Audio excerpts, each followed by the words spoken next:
Welcome back time to Newcomers Alike to 999. Last episode, Clover went missing. This episode, we're going to figure out where she went. Okay, just hold on a minute. I'll go get her. Sure thing. Junpei left Seven at the door and headed back to the operating room. He found her, standing next to the operating table. She was staring at the mannequin. Hey, Clover, what's wrong? Come on, let's get out of here.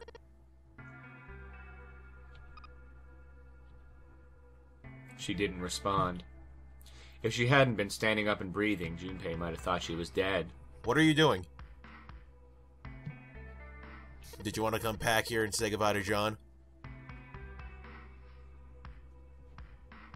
It wasn't the best joke, but it was something.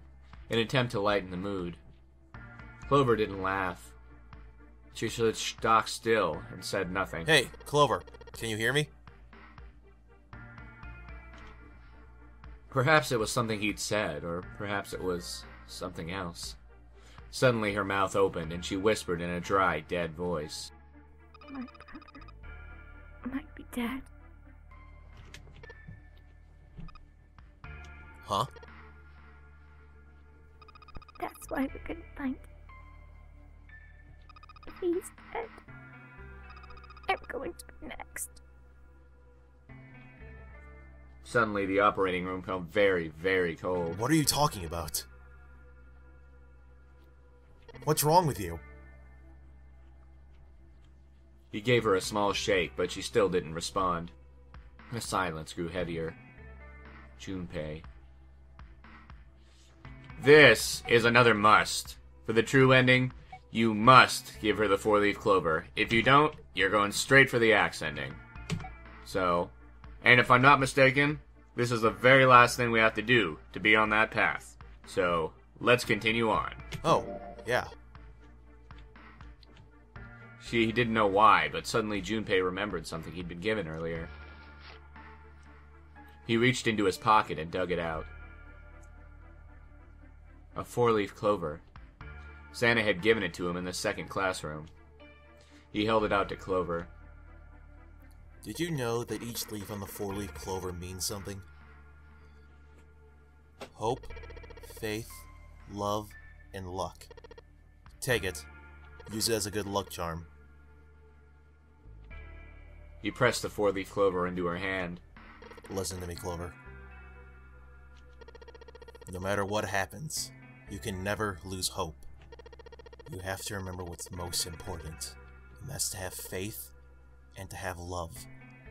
If you can remember all of those, that'll bring you good luck. Snake.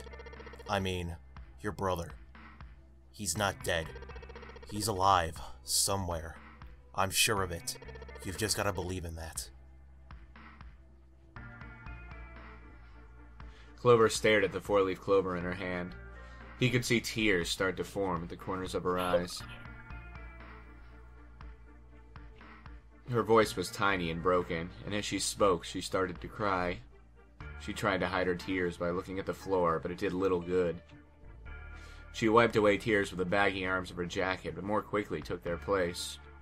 No matter how she tried, she couldn't stop crying. Her tears made small wet circles on the floor. Thank you. She said it again. Then she looked up at Junpei and seemed to choke down the last of her grief. She did her best to smile. Junpei wiped an errant tear from her cheek with his thumb and gave her the best smile he could manage. Now come on. Seven's waiting for us at the exit. But still, she didn't move. Wait. Before we go, there's one thing I want to ask you. What's that? What do you think when you hear the word experiment? For a moment, his mind froze. Then he came back to his senses and realized the word meant nothing to him aside from the dictionary definition. What? Oh. I guess it was just a coincidence then. I mean, but you knew about 4-leaf clover.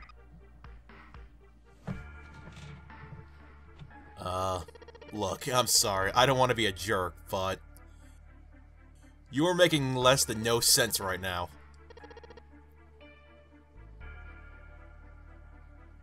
Oh, no. It's nothing. Just forget about it.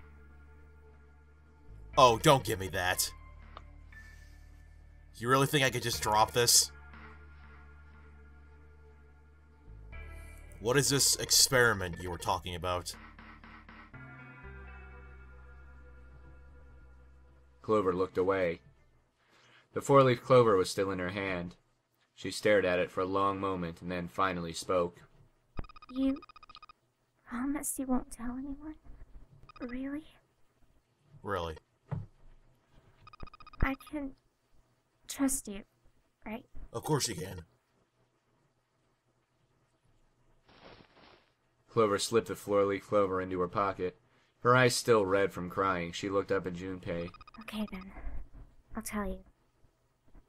I'll tell you what happened on the ship 9 years ago. Wait! On this ship? Yeah. This ship. He was entirely lost. He had 1,000 questions, but it was probably best, he thought, to save them until Clover had finished. It was an experiment to test some sort of psychic thing. Something about communicating through these fields that you can't see. Fields that you can't see? He heard something like this before. Clover nodded. Like, think about this. She pointed at the operating table. On top of it was a somewhat mismatched medical mannequin whose parts had been swapped with another mannequin. This is John, right? But is he really John? All Junpei could think was she has finally completely lost it. Isn't this like Lock Socks? Or the ship of Theseus? Junpei grew even more confused. He'd never heard of either of those things, although they sounded smart. You don't know. You haven't heard of those paradoxes?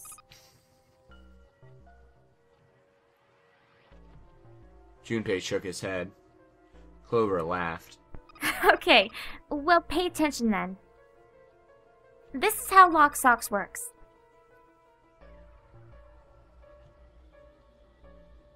Let's say I've got a pair of socks. They're my favorite socks. One of them gets a hole in it. What would you do if that was your sock, Junpei? Patch it up. And once again, I think you have to press patch it up too, or else you get a bad ending. Well, I guess I'd patch it up. Get some cloth and close up the hole.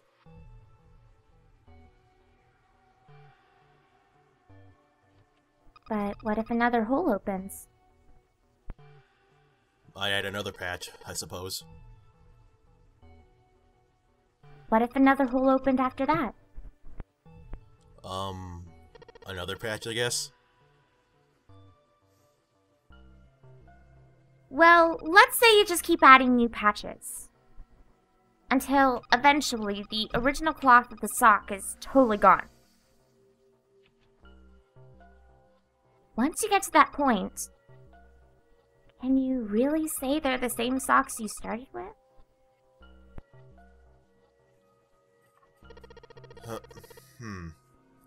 That's tough. Junpei crossed his arms. So, that's the Lock Socks thing? Yeah. The ship of Theseus is a lot like it.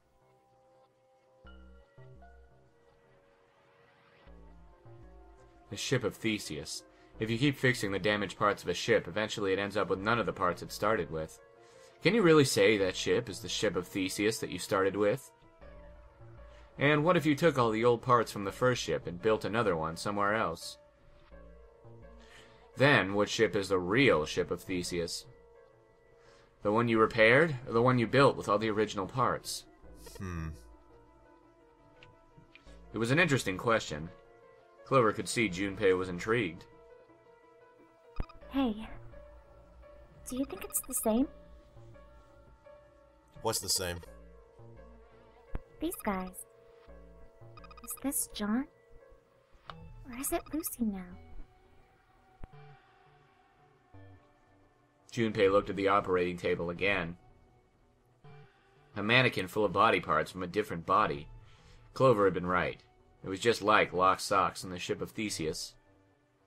The part of the body that holds a person's identity is the head. Of course, for many hundreds of years, conventional wisdom had held that a man's identity resided in his heart, or any number of internal organs. John's head and heart were both his, but apart from that, and a single arm, the rest of his body had once been Lucy's. Was that mannequin really John? We're just like these mannequins. She looked at Junpei again. Think about it. The cells in our body change every day. Old ones die, and new ones are born. Maybe part of my arm is made of stuff from a fish I ate once. Or maybe part of your right side is made from a cow you ate. If you take it a little further, those cows and fishes are made from something else too, right? That's how we're all connected. Through fields that can't be seen with the naked eye.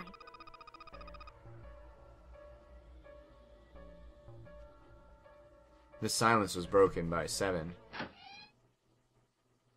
Hey, what the hell is taking you two so long?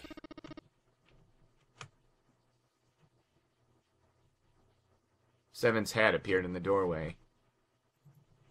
He was not happy. How long are you gonna make me wait? We don't have time to screw around. Junpei and Clover looked at each other. Clover looked at Junpei as if to say there was more she wanted to tell him. She shook her head.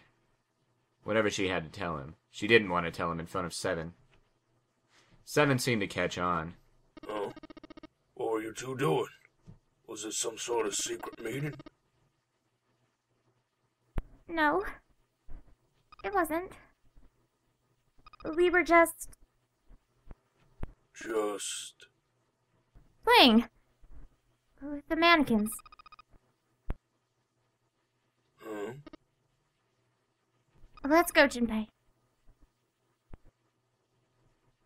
Moving a little bit too fast to be entirely innocent, Clover headed toward the exit. Seven stared after her and then turned to Junpei with an amused expression. Playing with mannequins, huh? Didn't know you were into that kind of thing, Junpei.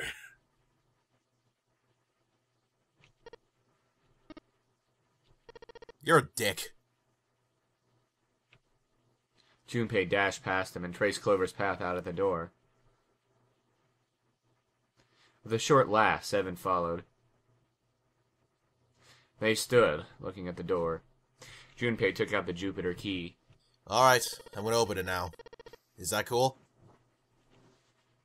You don't need to keep asking. Just do it, alright? Fine then. He slid the key into the keyhole and turned it. He felt it unlock.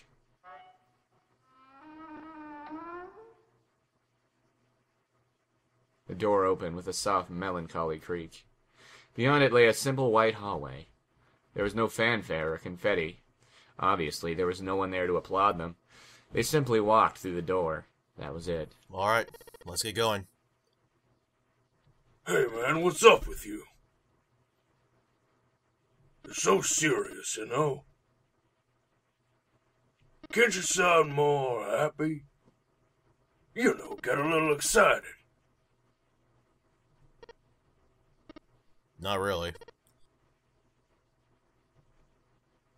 Junpei turned away from Seven and took his first step down the simple white hallway. My brother might be dead. I'm going to be next. Clover had told him only a few minutes before that her brother was probably dead and she was likely to follow him. How could he pretend to be happy after hearing something like that? We found it, and the good news is that was everything we needed to start the true ending. They left the operating room. The hallway took them around several corners and past several doors, but they were all locked. Until at last, the final door was hidden in a corner of the hall. Junpei grabbed the handle. As he made to push it open, a voice stopped him. The voice came from behind him and belonged to neither Seven nor Clover. Junpei! He spun around.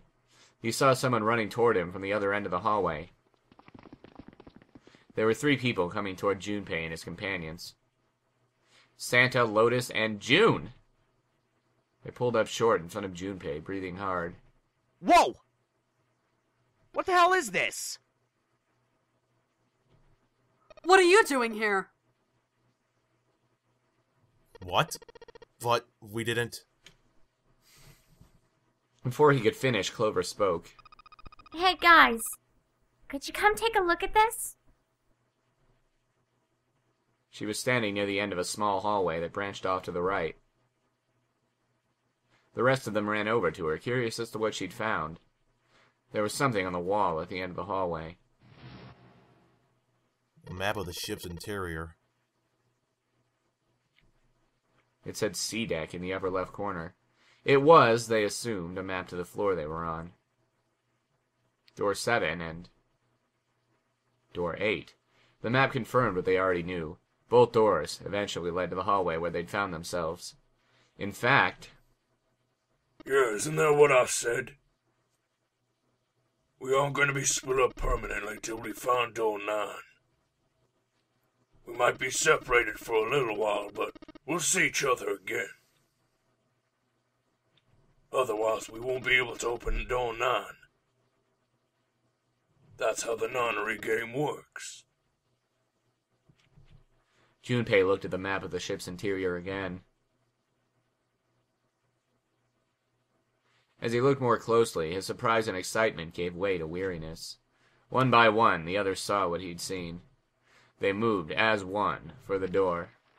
He pulled the map of the ship's interior off the wall, put it in his pocket, and followed the others. The 6 of them stood in front of the door, arrayed in a semicircle. Santa stepped forward. He took hold of the door and spoke without looking back at the other 5. Ready? I'm gonna open it. Slowly, all 5 nodded their silent assent. With a deep breath, Santa threw open the door.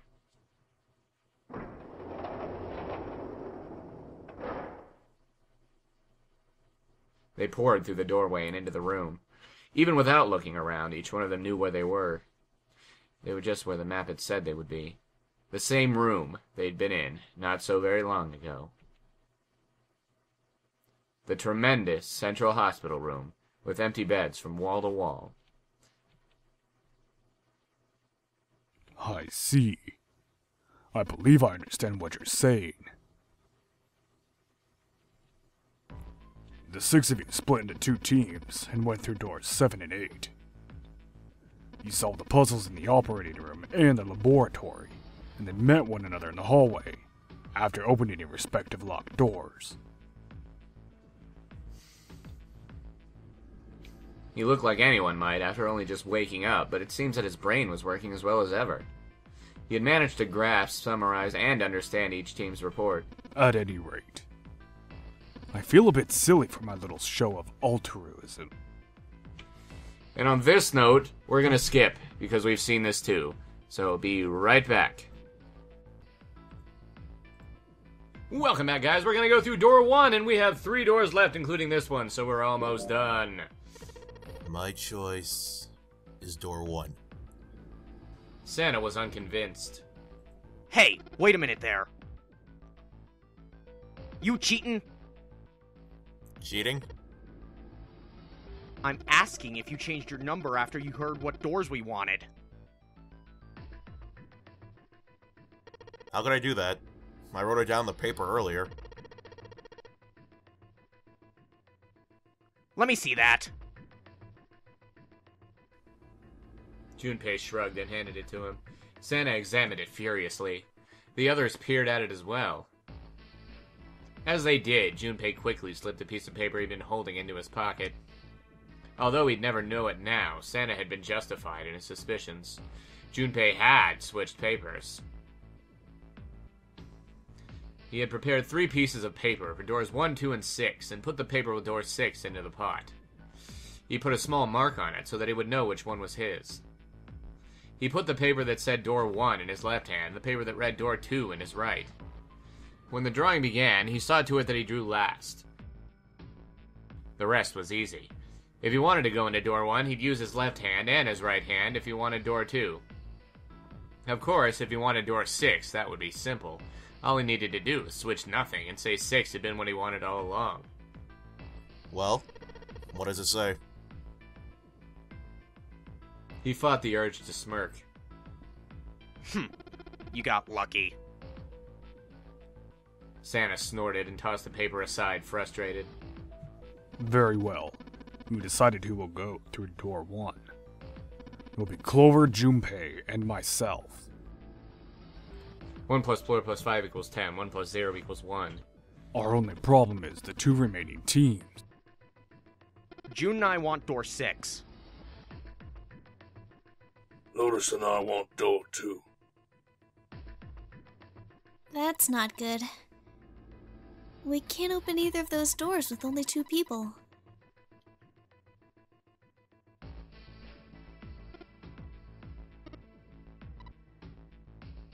Fine. 7. We'll go through door 6.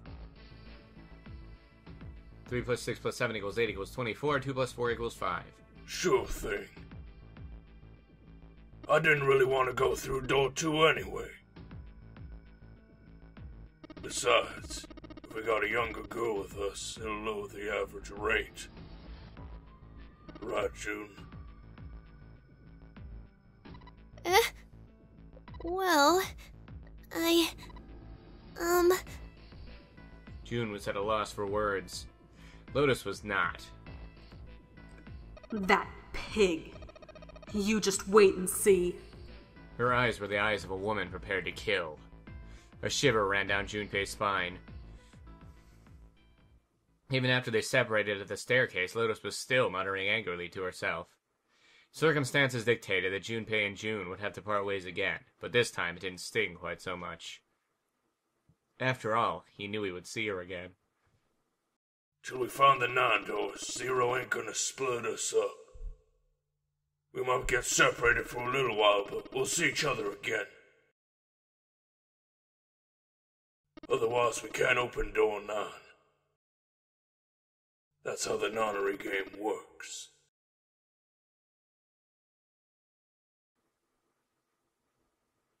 Junpei, Ace, and Clover headed towards A-Deck. They took out the Earth key and opened the door to the left. It opened, and they walked through. It was just as Santa and Lotus had said. At the end of the hallway sat a door with a large red 1 upon it. A numbered door. To the left of it, bolted to the wall, was the red. Ace went first and waved his wrist over the scanner panel. Junpei was next. Finally, listlessly, Clover lifted her arm. She leaned towards the scanner panel. The third asterisk clinged to life, shining brightly. Ace took hold of the lever. He took a deep breath and turned to Junpei and Clover. Are you ready? Shall I pull it? Yeah, anytime. Clover said nothing. She nodded, little more than a lethargic twitch of the head. Very well then. Let's go. 3, 2, 1.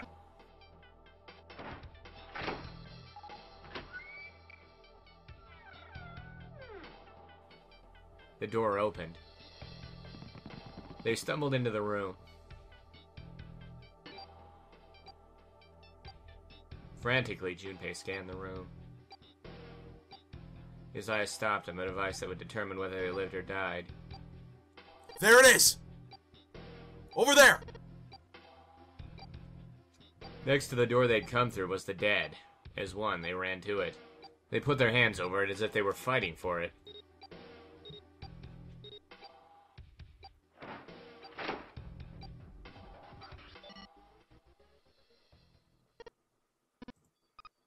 It stopped. Yes, it did. Junpei could feel his heart pounding against the inside of his ribs. Ace and Clover were breathing hard and fast. It was the third time they'd been through the process, but they had yet to grow accustomed to it. Not that Junpei wanted to. He planned to finish the game before he got a chance to let imminent death become commonplace. Junpei looked around again, this time more slowly. There was another door, different from the one they'd entered through. He took hold of the knob and easily, gently pulled it open. So, this is the wheelhouse? He closed the door again and turned to Ace and Clover. He fixed each in turn with a meaningful stare, then spoke. Ace, you investigate the wheelhouse next door. Very well. Clover, you're in charge of this room. Say something! Okay. I will. Alright then, let's get started.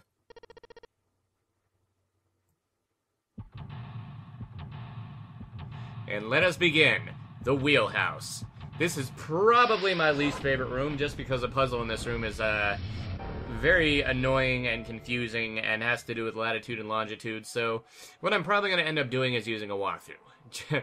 Just so you guys know, because I do not want to spend too much time in this room, especially since it's the last room before we get to the true ending exclusive rooms.